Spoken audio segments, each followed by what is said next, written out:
Uy, maanay pula. Dapat ito. Tapos, di ba yan, pula. Tapos ito po. Kailangan to. Ayan. Di ba, laging pula ha? Kailangan matakpan yung pula. Eh, pag pula ang hinarap, alam niyo na yung sabihin na. Ayan.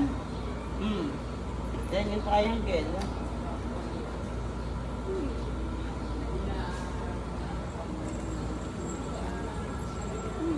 Basta walang ilalak. Sige.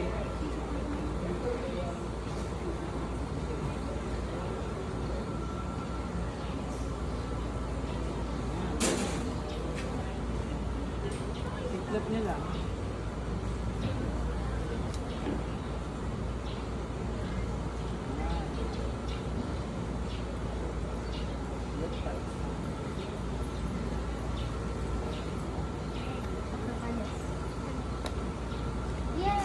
Ano saksabi mo?